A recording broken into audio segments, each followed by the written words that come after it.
There's something I want you to try. I want you to make bad art on purpose. Now, I know you're here because you want to get better, and I'm going to tell you exactly how to do that. But to get there, we're going to have to go backwards. Because the reason you stopped getting better, and if you've been drawing for a while, you probably have, is that you've gotten too good at what you already know. And the only way through that is to get deliberately bad at something new. This video is going to explain why that's true. And just to prove that I believe it, I made this video badly on purpose. I'm going to be trying things I've never tried before, things that may work but will quite likely be bad. You'll see. Bear with me. All right, here's what it looks like. You sit down and you open a sketchbook from 6 months ago, and it looks kind of the same.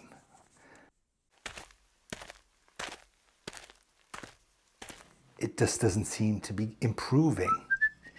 And that's called a plateau. Everything sucks. I can't do this. It's no good. And this plateau can seem to stretch on forever. That voice in your head, the inner critic, the monkey in your head, he'll say, you see, this is proof. You have no talent. You're never going to get anywhere. This is it. Our brains are pattern recognition machines. And when they encounter some new set of problems, they work hard. They're excited. They are looking to build new connections, and they are making mistakes. They are figuring things out. And slowly they start to get it. And then you get in the groove. And then at some point, your brain is like, okay, got it. And it's just kind of shifts into cruise control. It knows how to deal with any situation that comes up. Your brain is basically cutting the same grooves. It's just cutting them deeper and deeper with each repetition of the same action. So the plateau isn't that your skill has stopped. It's that your brain is waiting. Your reaction is, I'll work harder. I'll do more. More of the same just locks in that groove. Nothing new grows. And what you actually need to do is to give your brain something it genuinely doesn't know how to do yet. You need to become a beginner again.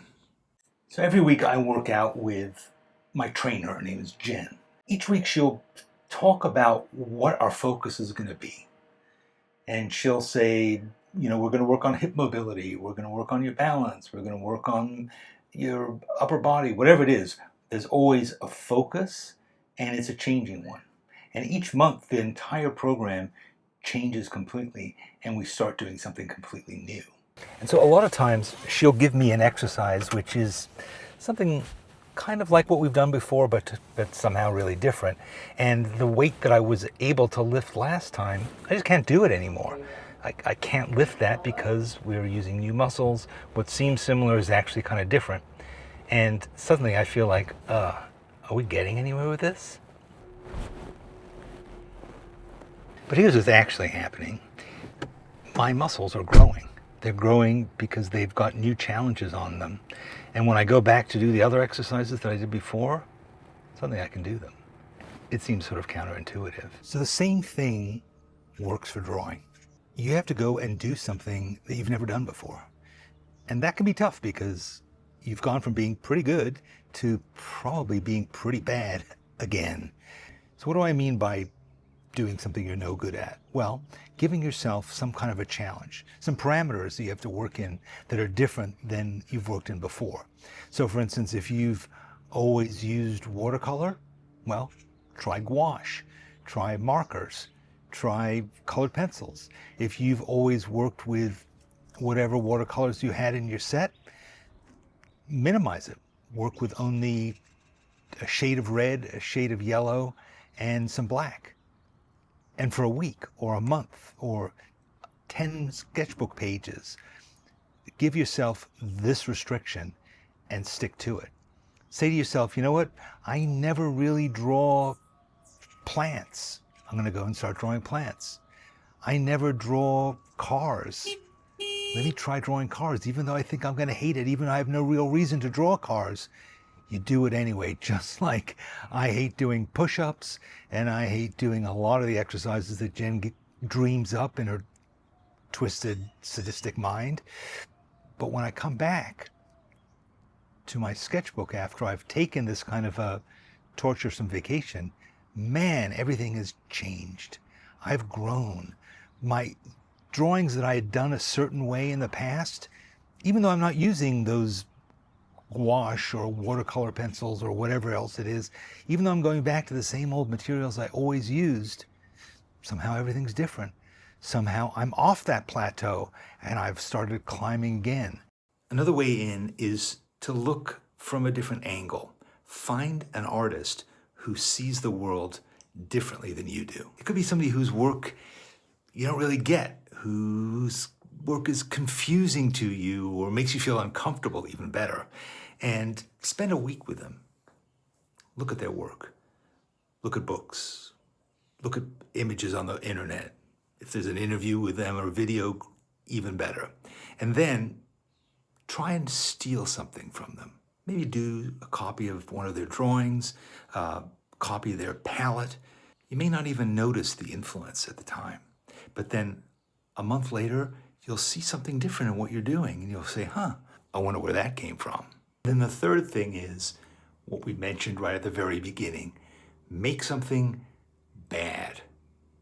Deliberately bad, not bad on accident, that happens a lot, but something that makes you feel like cringe, oh no. Say to yourself, for the next 10 pages, the next 10 days, I'm not gonna make anything good on purpose. I have permission to be bad. I want to do things that I'm not capable of doing and be okay with it, because I'm not gonna show anybody this. I could throw the sketchbook away when I'm done if I want, if it really bugs me that much, rip the pages out. But I'm going to put it on as a guise, like wearing something that feels completely uncomfortable, just to see how that discomfort can free me up to do something that I would never normally have done, you know? The fact is that you've been working on your drawing for a while. You've been looking at art and drawing for many, many years.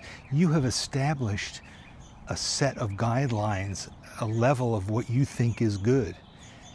What if you mess with that? What if you shake that up? What if you say, I'm not going to continually try and get closer and closer to my ideal.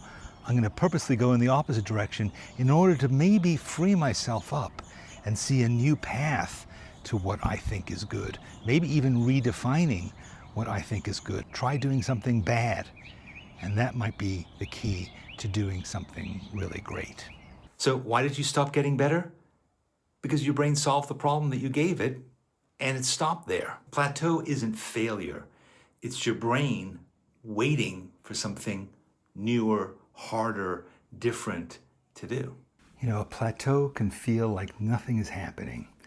And in a way, that's true. Nothing much is changing. But you can change that. You can push yourself in a new direction by taking some risks, by moving into new territory in a forceful way.